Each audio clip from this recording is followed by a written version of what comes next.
I wanted to ask you, how did you start? And so you're a massive YouTuber now, and you're sponsored by Google, Sky. I mean, how's that? I mean, how did I you have get no there? idea. I have not a clue. Just a lot of luck. A lot of luck.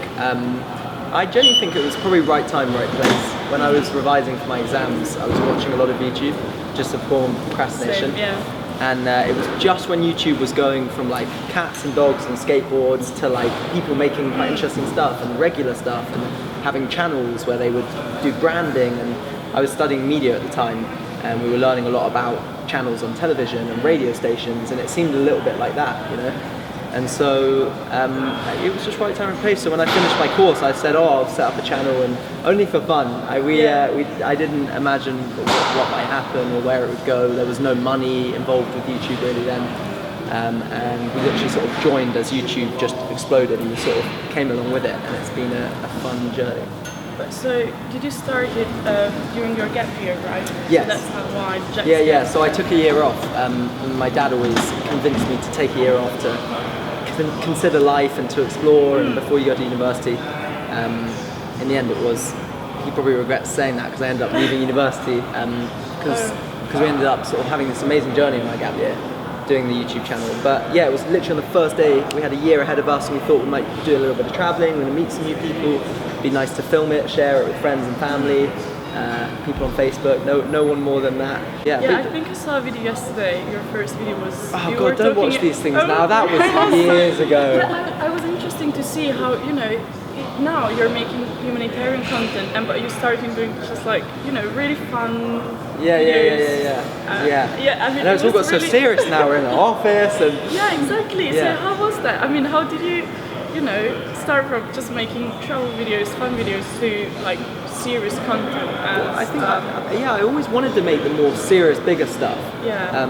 I probably just imagined I'd do it a lot later in life, and the fun stuff I didn't imagine anyone would look at. So when lots of people started watching these videos we were making, it felt like a lot of pressure to make the stuff I've always wanted to make, you know. And I feel like we're able to do that now. It's really exciting. We're working on a 20-minute documentary at the moment about climate change, and I'm really excited to bring it out. But it felt like a bit of a rush over the last 4 years to try and make the stuff you've always wanted to make, you know, and make it as good as you can imagine. Feels like a bit of pressure when people are watching and you want to make the best stuff possible. So we've been really lucky to meet so many people on YouTube who are so talented, like other color graders and editors and cameramen and sound guys, that as soon as we started to collaborate, our stuff got so much better, you know, because film is a collaborative process, right? When did you get to the point where you said, "Oh, now I need a team to help me work on videos"? That's a good question. I remember it was the rickshaw one. We did a series, a 4-part series where we drove across India called the rickshaw one, and that was the first time we went and we filmed that. We didn't really know what we were doing. We just went and we thought this would be a really fun thing, and we came back with hard drives full of footage. And I sort of sat down to edit it and thought, there's no way I can do this. And so I called a few friends up and said, "Would you help me?" And they said, "Yeah." And then I think they started coming around to my house, and my poor mum was like, "This is not cool. You know, I'm not going to feed 5 teenagers every day." And so we looked for a space really nearby where I live. It wasn't nearly as sort of good looking as this. It was a lot more low key.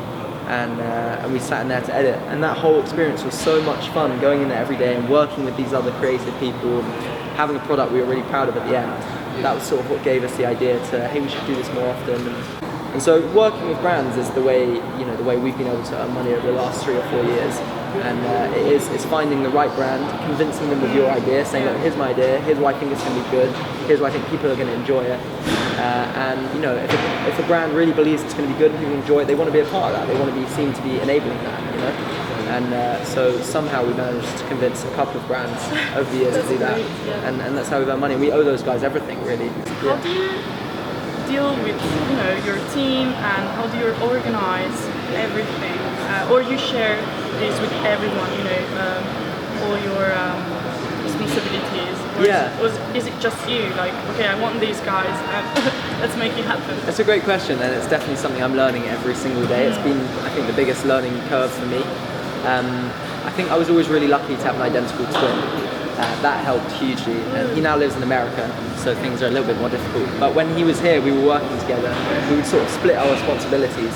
and so it would split a little bit like director and producer. So I would do the more creative stuff. I would come up with the ideas and figure out what I wanted it to look like, and Finn would make it work. So he would raise the money, he would work out the logistics.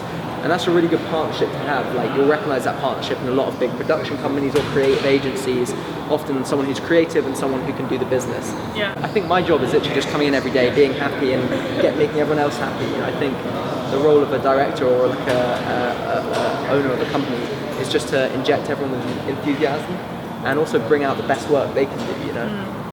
And who's your inspiration? I mean, who inspires you to do all this? I mean, do you have a mentor or someone that you feel like? Yeah, just I don't know, being growing up with access to the internet and to YouTube and to so many amazing things. That's my sole inspiration. Every day you're going on Vimeo and seeing the amount of amazing projects. Like, I have a bit of a complex around it. I wake up every day and think, oh, I'm not doing anything nearly as interesting as those guys or these guys, and so just inspired by like other people around the world and stuff that they're doing keeps me motivated to keep doing bigger, better things. And I think we're really lucky, our generation, that we have access to that, you know, because previously you read stuff in magazines, you see stuff on television, but the internet opens our minds up to everything that's happening in the world, all sorts of different projects that you might not otherwise know about. YouTube is a democracy, isn't it? We choose what we want to see, what we like, what we don't like. People will be very vocal about it in the comments and through likes and dislikes. And that's what's so exciting, you know. It's not like in television, you watch what you're given, you know. It's decided by lots of important people. That is what you'll see at this time and this evening. And there are lots of regulations as well. Exactly, you can only see certain things. It has to be said in this way. YouTube, you can put anything up there, and anyone can watch anything. So it's really up for the people to decide. And that's how everything should be, right? Like, it's you know, democratic society. That's the way forward. But why do you think? You said there's so much stuff on YouTube, but why do you think your channel is, you know, one of the most successful? It was just right time, right place. I think if I started my channel now, it would be a lot more difficult. But if I were to start a channel now and I wanted people to find it, it was what you said earlier, which is just to be really authentic and just to make what you really believe in. And I think other people find that. I think a lot of the time, I've been guilty of this, people see stuff and then you try and make that because that's what you think is good, you know, and people don't react well to that, I don't think. The minute you just start making stuff from your heart that you're passionate about, people just feel that, and that really excites them, they connect with that, you know, hopefully.